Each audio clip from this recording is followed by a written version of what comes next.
Hello there, and welcome to Inspire Me Forward. My name is Linda Watson.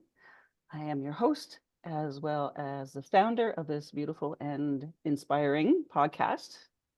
And here we sit in a virtual circle. We offer space for our guests to share their stories of life, love, and pretty much everything in between.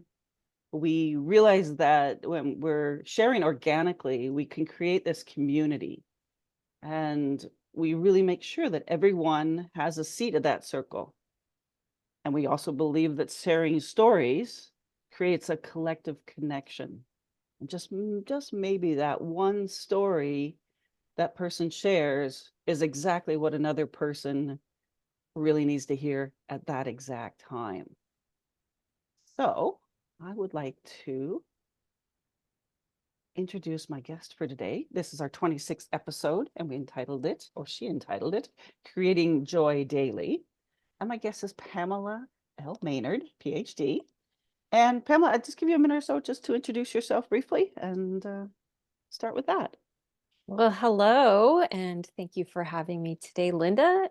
I am Pamela Maynard. I currently am living in rural North Dakota, small town called Wilton that I'm sure nobody has heard of, and that I share with many cats and my 4 horses. And I'm an intuitive animal healer, empath, and wellness advocate, and I specialize in sacred horse medicine. I have an equine wisdom and wellness coaching business where I help horse women discover a new path with purpose for themselves and their horse.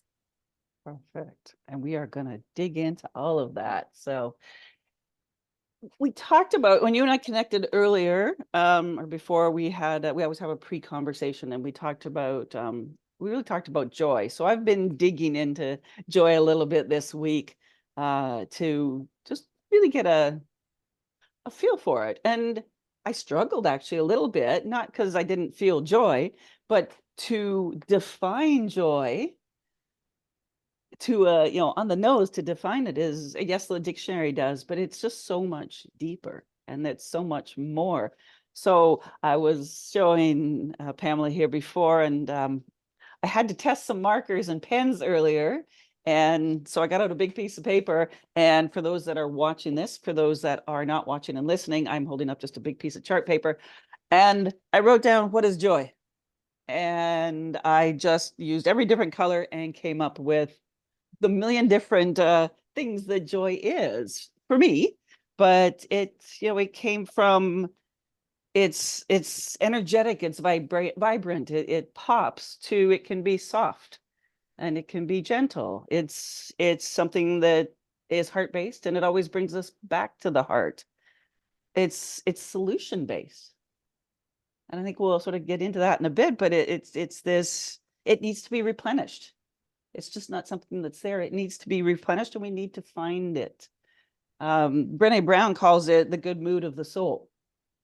Mm. That was a beautiful thing. And then I was listening to a podcast this week, and of course, lo and behold, there it was. Joy came out in the podcast, and I will put a link to that. But it basically, paraphrasing here, it was talking about, if we solve problems because of joy and wonder instead of fear,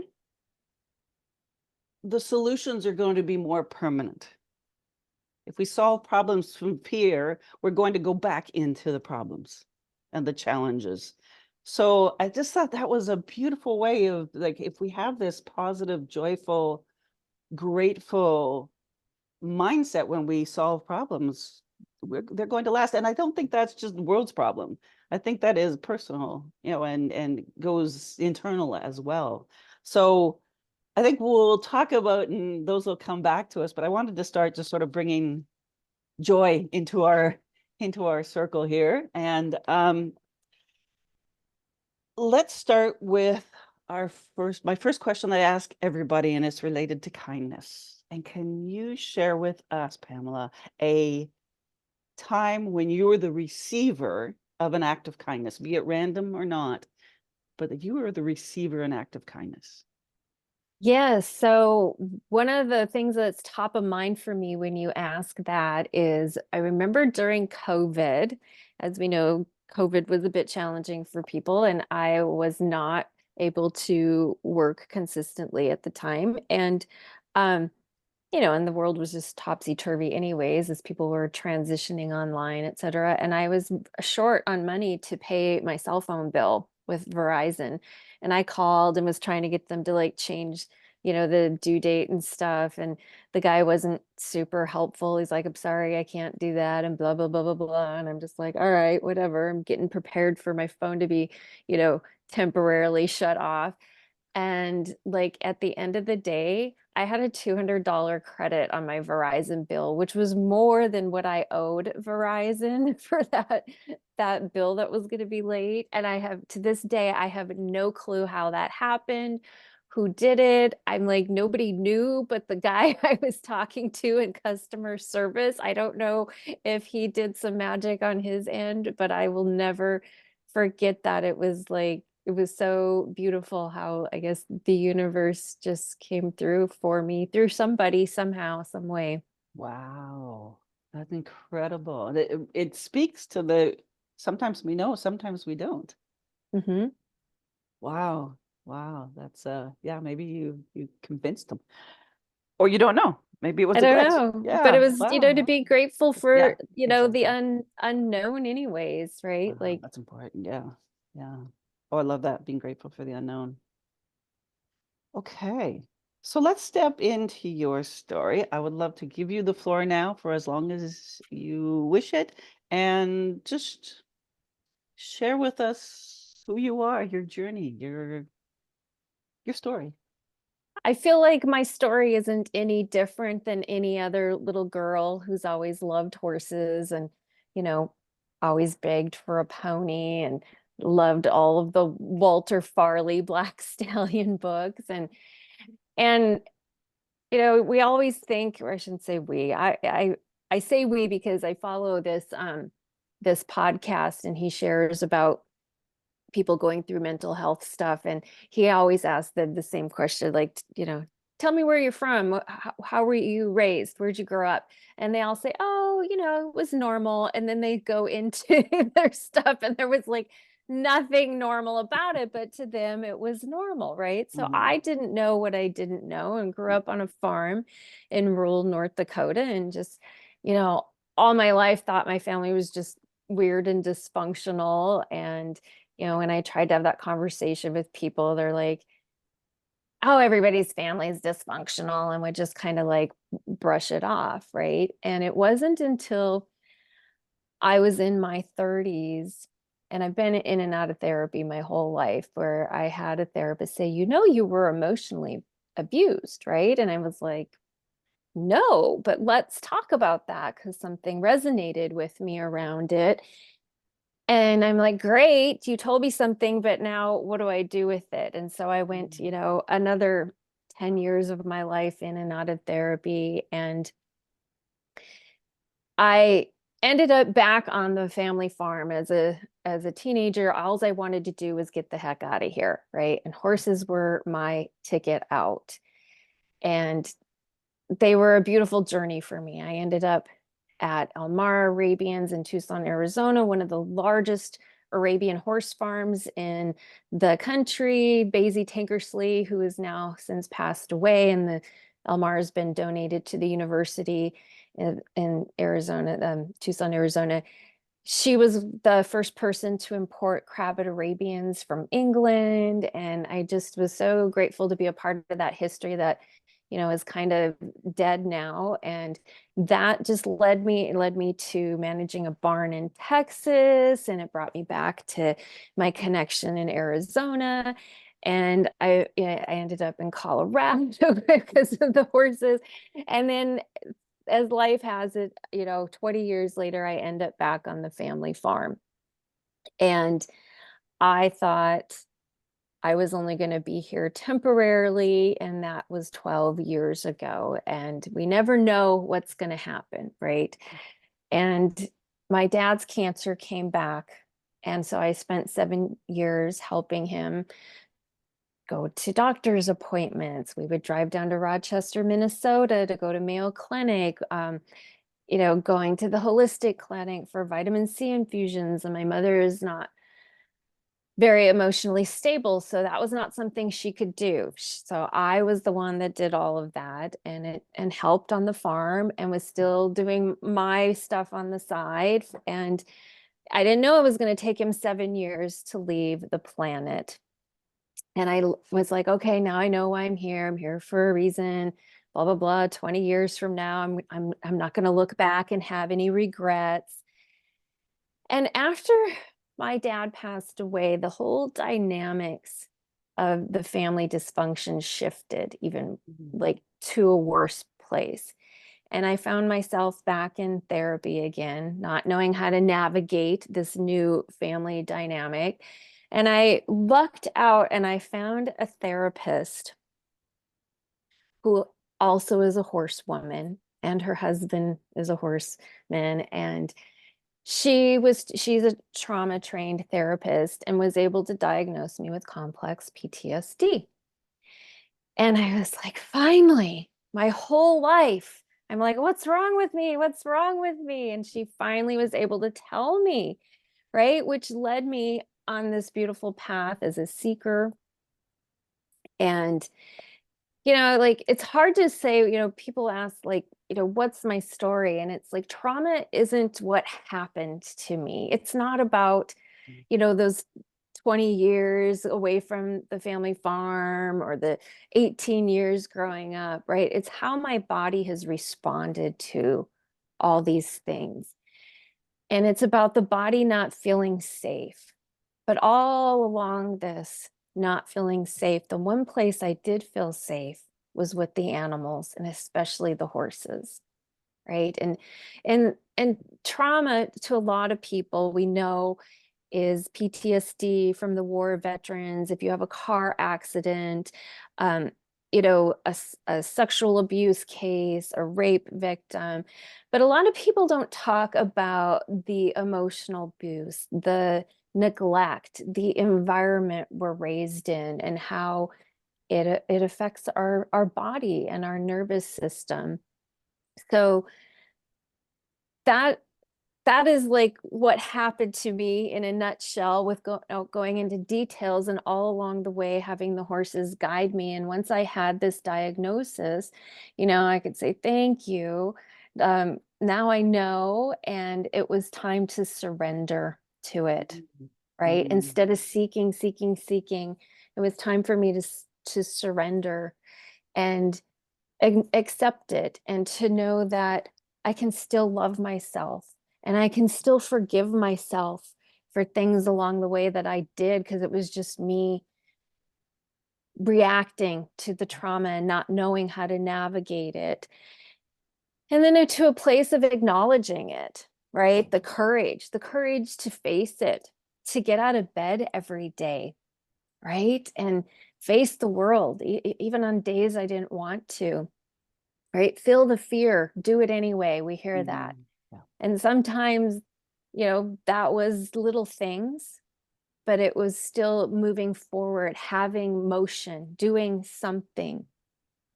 And all along the way, the horses were providing that support, which helped builds that resilience, right? And we need resilience to get through our muck, to get to the other side. And the horses taught me compassion, right? And compassion was only possible for me, right? Like after I was able to start healing my own pain and reclaiming my innate worthiness. My whole life, I was told, you're not worthy. You can't do that. What do you want to do that for? You want to go be a horse trainer? That's just stupid, Yeah. right? And those voices get lodged in our nervous system.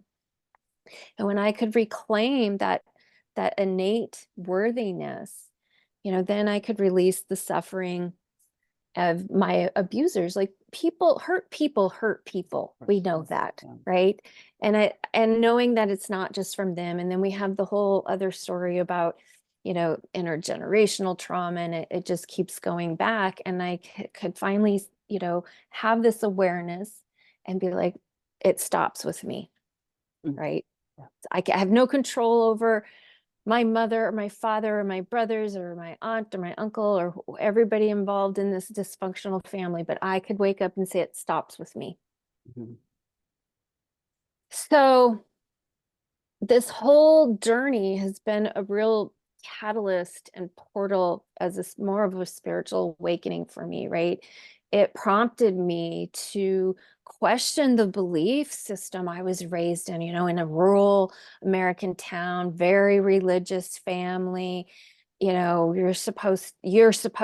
a woman, get married, have children. You're not supposed to go to college or Mm. have a career or your own opinions of anything. Yeah. And it was kind of, I've had some people say, oh, it's like the hero's journey, right? And it is, I've totally been on the hero's journey. I'm still in the hero's journey, right? I've had the departure. They always say the prophet has to leave the home, right? I knew had this calling. I just had to get out. I had to get out. And I had all, the next phase of that encounter. And that was that 20 years of having all these experiences and all these different facets of the horse industry and going to college when I was told, you can't do that. What do you want to do that for? And getting my PhD, which was just for me, right? It wasn't about so I can make more money because I have this degree. It was like, I'm doing this because I can, right? There's countries where women aren't even allowed to go to school, let alone university. Yeah. And to have these different encounters and growth along the way and these horses as mentors, right? And then there's the return. And I'm back in the middle of that, and everyone's journey is different and unique. We know that. However, I feel that navigating this hero's journey through the lens of complex trauma, it's different. It's different, and not everybody relates or understands. And I feel that there are people that probably are experiencing that and don't know what it is, Mhm. right? That, my brain works differently. My nervous system works differently. I have to live life differently. I have to do horses differently. And that's been a real challenge, right? I used to train horses professionally. And now I'm in a space where I'm like, my nervous system responds after being back and exposed to the family. I can't just throw a saddle on and throw a leg over and go ride across the countryside like I used to. And it's hard. It's really hard for me. So I've had to learn to navigate life and horses and relationships with horses and relationships with people in a very different way. Mhm. Mhm. I feel that my diagnosis is such a gift on so many levels, right? That I always say hypervigilance is my superpower. It's why I'm an intuitive. It's why I can connect with the animals. So I'm so grateful for so many things, but it's still a journey, right? Yeah. I still have my triggers, but at least I am aware of them now. And I feel that I can look at these triggers from a place of empathy and compassion now that I never could before. I've always taken things personally my whole life, and now I can see other people, having their triggers and not taking it personally and send them, love and light so that they can process, because it's always a process. It's a work in process. Life is a work in Of course. process progress, whether you have, complex PTSD or, anxiety or, a chronic illness or, our entire planet's been through a collective trauma now, right? We're all having to navigate things differently, I feel. Mhm. So it's really about, making the most of it, not staying stuck in it, Yeah. which is easy. Sometimes I don't want to come out of my hole, right? Working through the muck and walking through that pain to get to the other side. It's a lot of work, Linda. Yes. It's a lot of work and it's hard, right? It is hard. Yeah.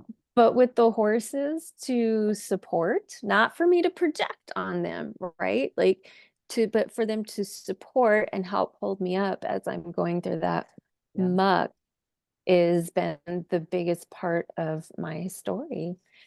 Um, That's interesting. I don't know how else to say it. Mm, I feel like I've dedicated my life to the horse. I've said that so many mm, times, but I'm like, I think they've dedicated their lives to me.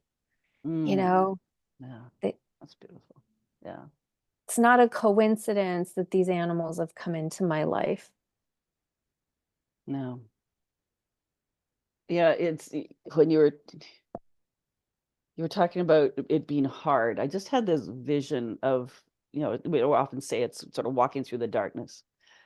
There's had this vision of being like in a field in the dark, and I can't see anything, but I can hear the horse, Mm. and I can hear this snicker, and I can hear this munching, and they're there. And it's like that was just the vision that that what came into my mind when you were saying that. Yeah, it's hard. Yeah, I have to find my way, but they're always there. And Yeah, this, my favorite thing to do with the horses is to go out and do barn check at night before I go to bed and sit with them in the dark and in the quiet and just listen to them munch. It is the most soothing, hmm, beautiful time of the day for me. I love it. yeah. And they're, they're in the present. They're in the present moment all the time. And trauma is the body not wanting to be in the present moment. Hmm, yeah. So it's so beautiful that the horses always bring us back to homeostasis. They always bring us back home. Yeah. Here's how you do, and here's how you do it. And they Hmm. do it just by being horses, which I think is sort of the magic of it is they're not being anything else to show us that, showing us that just be yourself, like be you, because we're just being ourselves, and we don't ask any more of them than to be themselves. Exactly. So, um, we talked about like maybe share just like some new patterns. What were maybe some way and some ways that maybe the horses helped you, or you found ways to develop a new pattern? Maybe you had a pattern that went one way and you went, nope, it's going to go this way now. Well, what comes to mind is patterns in my relationships, Hmm. allowing some probably not so nice, manipulative people in my life, thinking they were my real friends. Um, Even dating some probably not so healthy men, but just because he said, I love you, I'm like, oh my gosh, somebody loves me because nobody told me they loved me growing up. Hmm. Right. And having to learn to recognize these patterns and relationships and to learn to have boundaries. I mean, like, I remember having a conversation with a therapist once and be like, I don't know how to make healthy boundaries with an unhealthy family. And she was like, wait a minute, I'm not talking about healthy boundaries. I'm just talking about boundaries. Because my family had no boundaries. They still have no boundaries. So when I learned boundaries, and we know horses are so good at setting an example to us for boundaries, Hmm. right? When I could turn to the horses and be like, oh, I know how to do boundaries with them and start applying that into my relationship boundaries and actually say, no, that doesn't work for me. And people are like, what? You've never said no to me before. Like, that doesn't work for me. You can't say no to me. And to be able to let those relationships go and recognize these are unhealthy patterns which have led to unhealthy relationships, and to be able to walk away from those. And there was fear around not having any friends, being alone. I'm never going to get married. I'm never going to this. I'm not right. Like all this stuff comes up in our crazy little minds, right?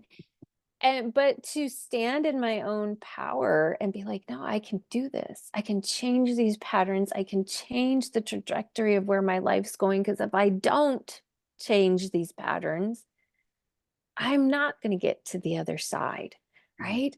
We talked about the light and the dark, Yeah. and I've lived a lot of my life in the dark, but to be able to finally see some light at the end of the tunnel or some glimpses, I always call it glimpses, and Mm. and then I'd have these people in my life that are like, they were polite about it, right? They're like, they would gently put their hands on my shoulder and be like, no, you just need to shut up, and push me back down in my chair. But they were Mhm. so nice about it that I kept letting them do that. Mhm. And when I finally had this awareness around my patterns to be like, I want to stand up. I have something to say. Mhm. And you don't get to push me back in my chair anymore. I feel like that was probably the biggest thing for Yeah. me to show up around all of this. My whole life, I just let people manipulate me and walk all over me. But what's Yeah. funny is I've never let the horses walk all over me. Because they don't give that pushback. Like usually they're if you a strong pattern or a strong boundary with a horse, oh, okay, just like they do with each other, and you don't get that judgment and comparison and expectations from them. Exactly. Yeah, and that's a word I wanted. It's a word that you've mentioned a few times. Is this expectations and Mm. expectations that others have for us, and in the end, we end up having for ourselves. But yeah, can we deconstruct that for a little bit? It's just like what, yeah, expectations. And that you were saying that, it was expected that you didn't go to college, so that you got married and you did this and Yeah, you would yeah. think I was born in the 1800s the way I was raised, but I mean, I think we see that a lot still today. Unfortunately, there's still expectations of the woman's role versus the man's role. We've come a long way, but I feel like it still exists. Mhm. There's expectations in the horse world. That was a big part of my journey, is these expectations of what we do with these horses to get them Mhm. shown successfully, to win.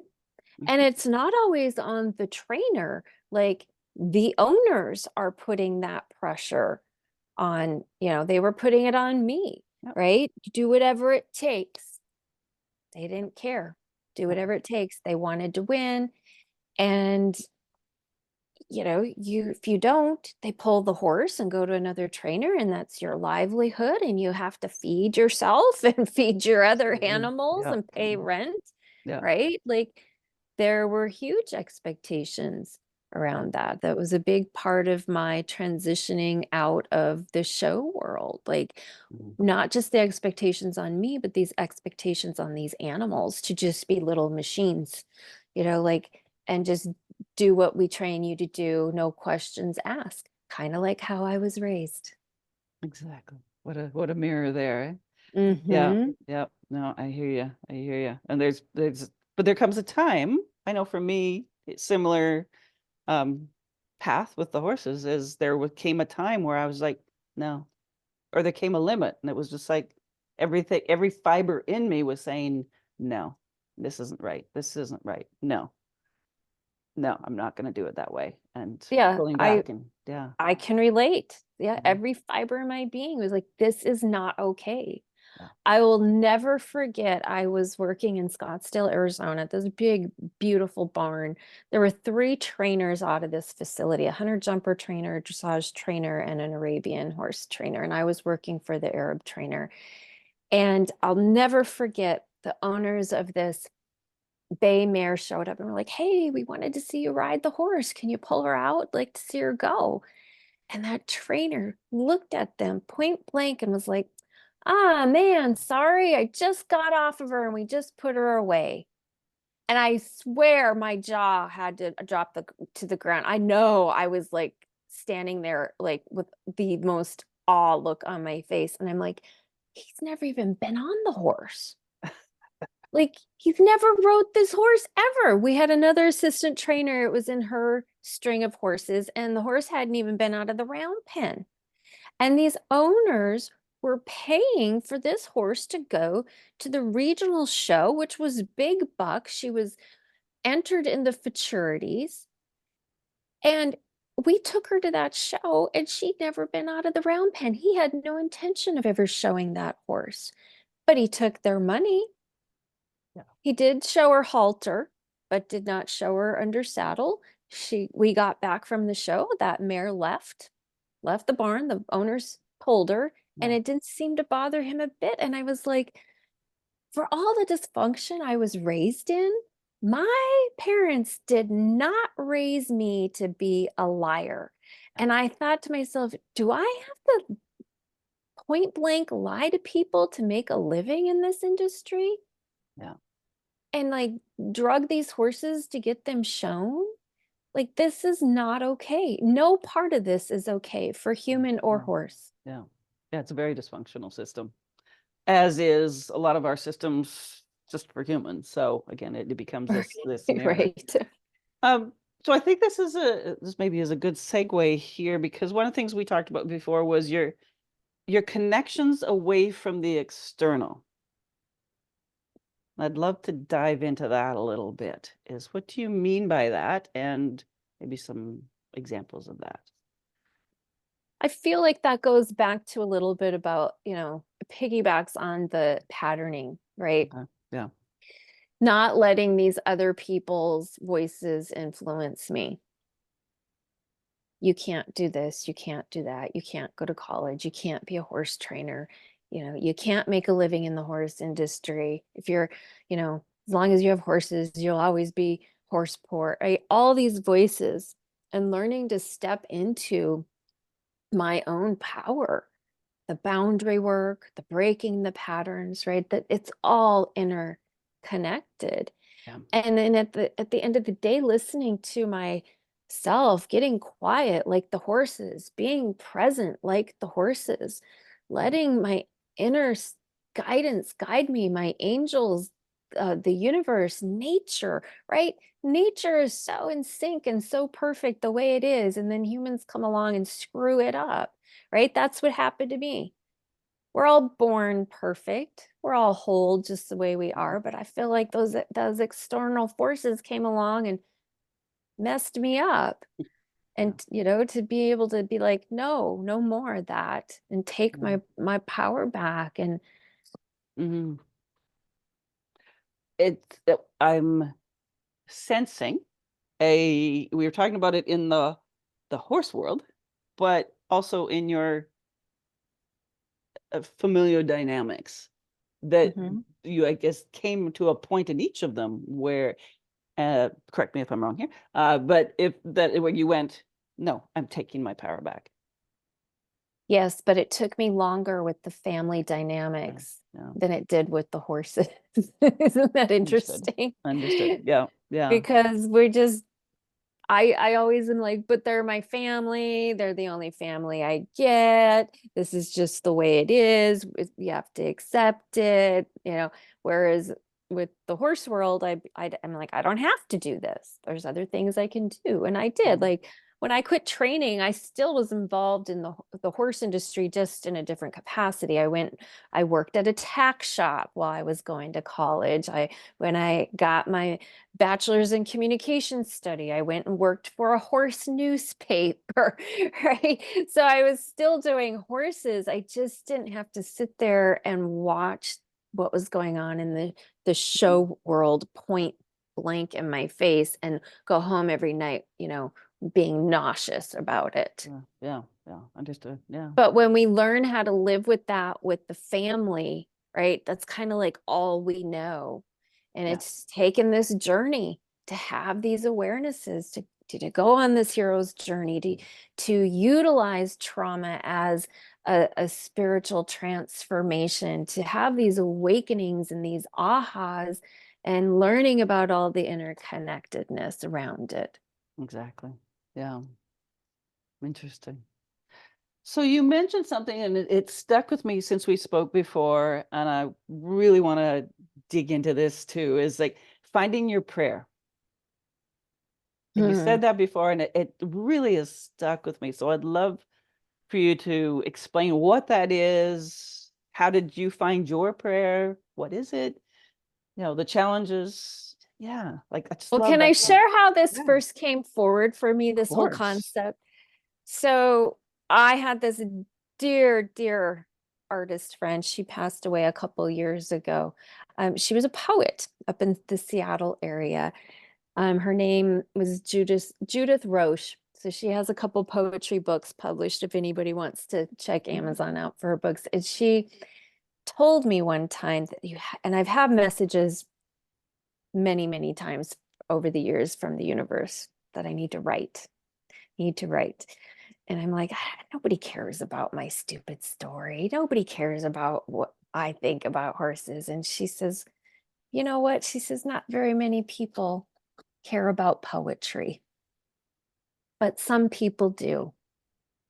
And she's like, but you don't write for the people. She says, it's your prayer.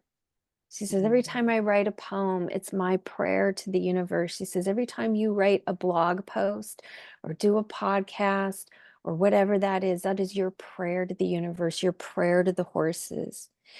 And after she shared that with me, it changed the whole perspective on everything I did for the horses, right? My writing, the podcast, and having this whole new reverence for the horse, right? I always say that the barn is my church and the horses are my spiritual practice. And when I walk through that gate and I'm in that energy field of the horse, I am in reverence. That is every day, just walking into their space is a prayer, right? Being in that now and just being able to say thank you for right now is a prayer. And it can be bigger things too. Like a couple years ago, I did this writing after 40 project on my podcast and interviewed women over 40 and asked their stories about, their journey with horses to see the commonalities we have with horsewomen literally around the world, right? And it's all our prayer. It's I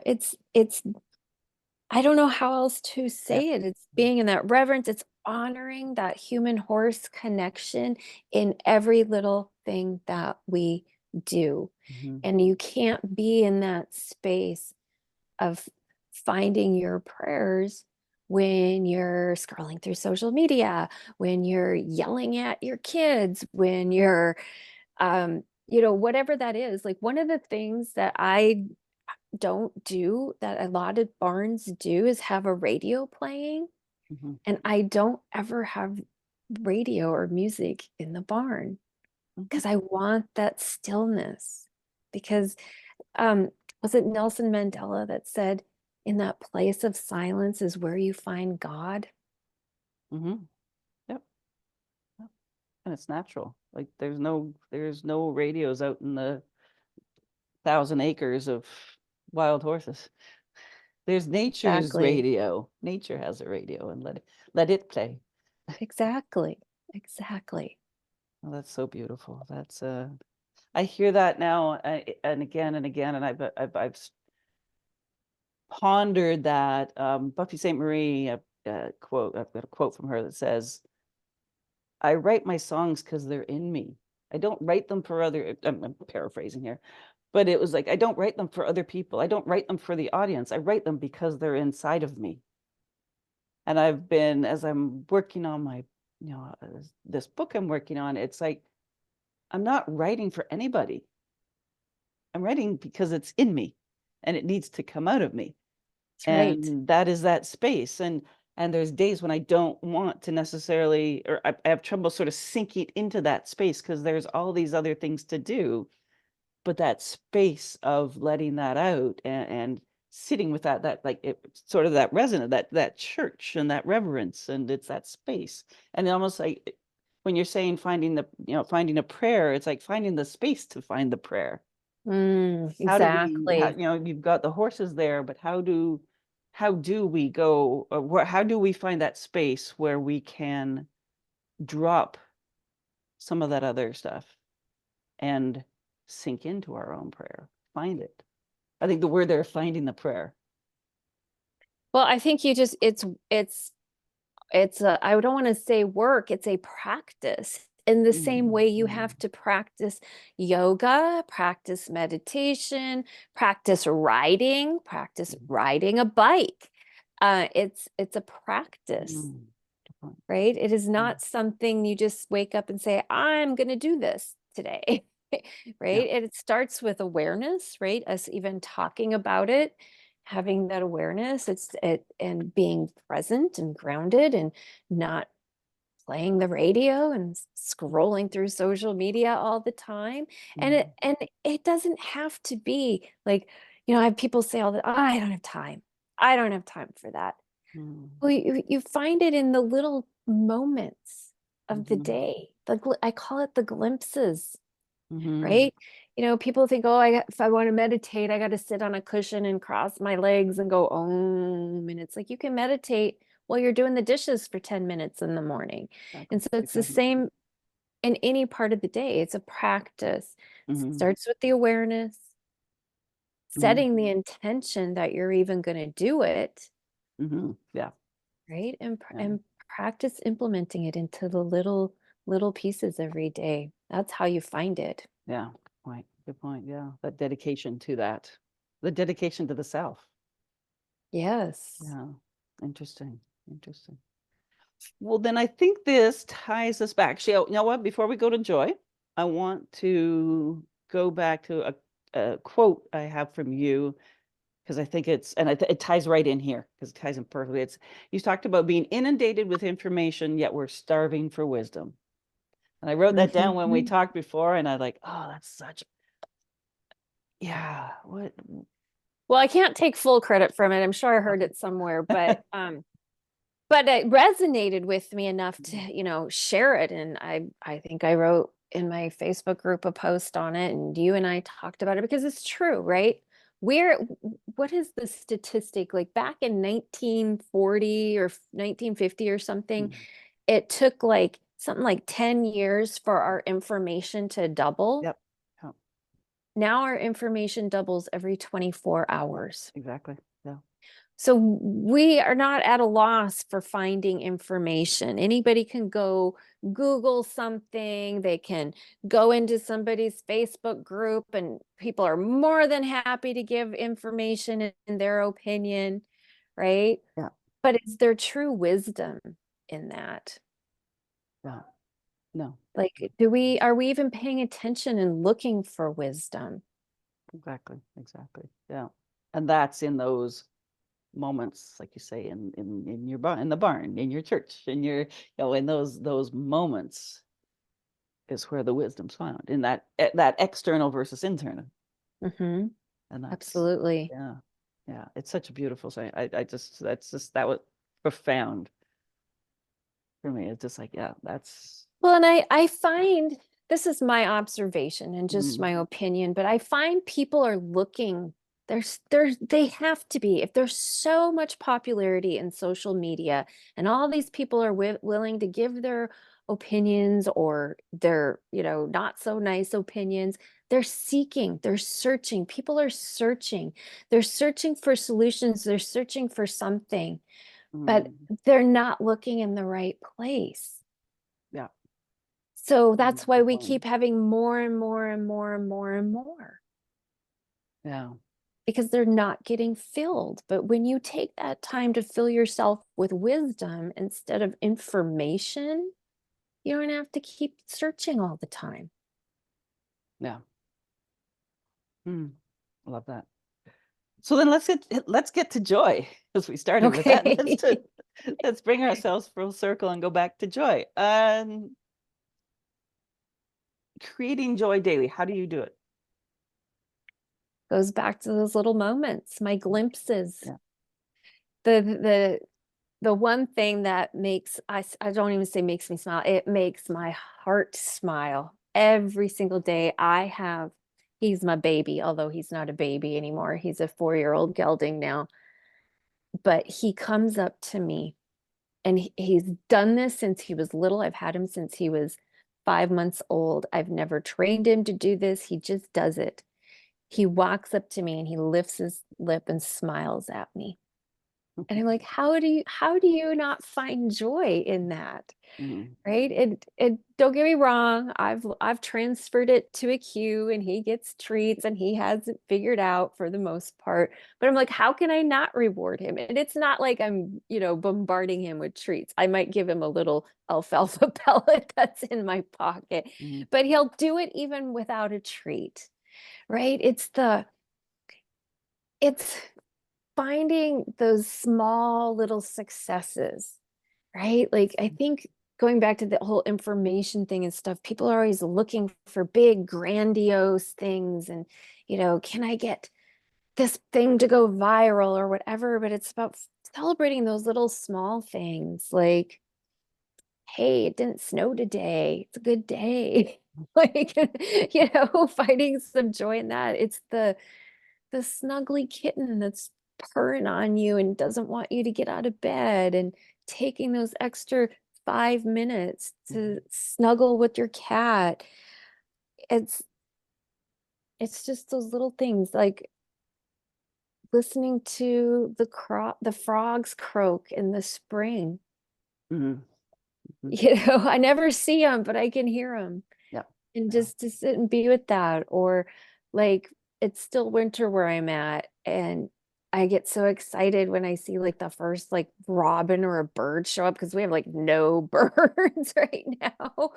And just finding joy in those little daily things, because here's the thing is like I live next to my family, and for anybody who knows about how trauma affects the nervous system, all it takes is the sound of my mother's voice to trigger my nervous system, right? And that can ruin my whole day if I let it. Mhm. Sometimes I try not really hard not to let it, and sometimes it still affects my nervous system a little bit, right? And so when you have that where you're constantly waiting to be triggered, Mhm. but to be able to find these little things that give you hope, that give you light, Mhm. that give your heart a chance to smile in, not just my world. I think we're dealing with kind of a dark world right now. I had somebody say to me that they feel that things are very bleak, and I'm like, that's a strong word. Yeah. I don't use that word in my everyday language, and they feel that, you know, life's looking kind of bleak right now. And maybe it is, like I buried my dad a month before his 72nd birthday. Mhm. And when you bury a parent, you find out how short life really is. 100%. Yeah. My dad used to always say, every day's a gift, always take time to pick the berries. So if you don't take time to pick the berries or smell the roses or whatever that Mhm. is for you, or, cuddle with your cat, Yeah. be still with your horses, how are you going to have any joy in your life? Absolutely. 100%. So then how do you see it? Like, I'll go back to that quote I used at the beginning, or that paraphrased quote, but that joy and wonder can help us with today's, with the bleakness, with that challenge, as opposed to fear. Like, there's a lot of uh,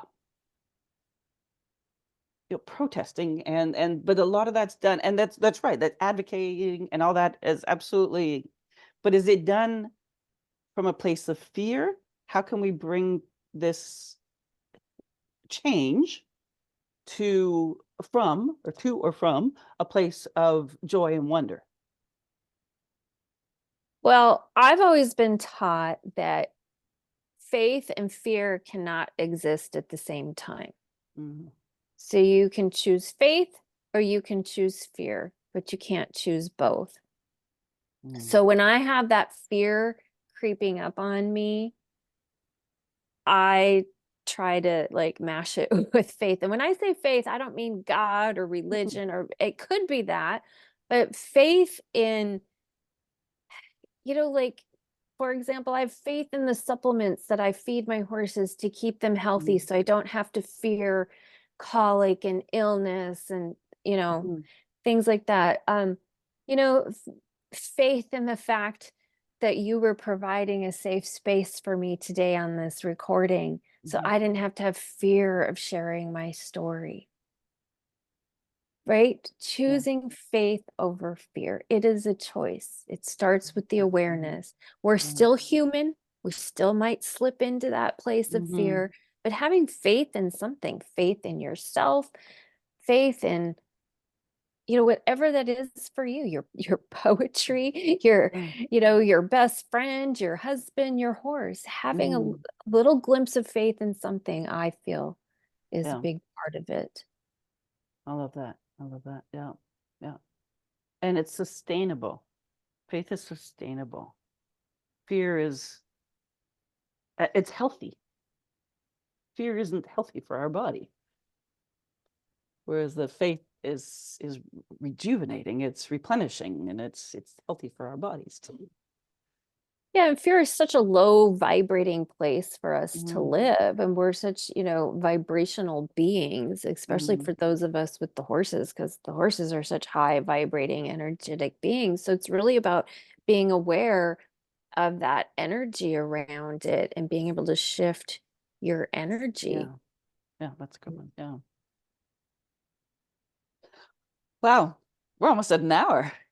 We knew we would have to try to keep it Time flies. condensed. Yeah. Yeah. So I'd like to finish this part, something new that we're doing because it works, and I love it because I get to read some really cool books because I always jump into the books. Give us a book recommendation.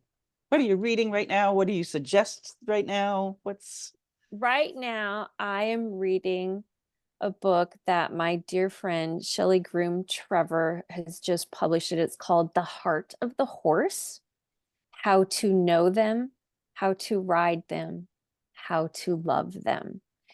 And Shelley, for those who don't know, her grandfather imported some of the first Polish Arabians to the United States. And Shelley was dear friends with Walter Farley, mm, the mm, Walter Farley. And he actually, even though he's passed, he wrote the foreword for her book that he told her to oh, write really? years ago. And so I'm pretty sure this is her prayer to Nice. the horses. And she just sent this to me not too long ago, and it's so in alignment with how I feel about horses and what they do for us in our lives. So that is what I'm reading right now. Nice, nice. Like I say, I go back and all of these, I was like, oh, I got to get that one from the library. I got to get that one. And I've read some awesome books, so we will definitely put that in our, I will put that on my list and we'll definitely put it in our summary afterwards. Thank you, Pamela. Thank you for Thank your time you. today and just sharing this space. Uh, it's profound, really. I honor the steps you've taken and how you've moved through your journey and that you've shared that with us so that maybe we can all move through our journey just a little bit smoother, a little bit easier. Something that came to me as I was sort of preparing today was just pulling nuggets out of what you've said and maybe leaving our listeners with some reflective questions. And what's come to me is, how are you finding your prayer? And this is for our listeners or our watchers, is like, how are you finding your prayer? How are you setting up space for your prayer? How are you for it to come to you? How are you tending your garden of prayers? So that to me is one thing. What makes your heart smile? That's just that's just beautiful. I love that. And it's something we can all sort of take in the moments and just those glimpses that you said that can make our heart smile. And how do we choose faith over fear?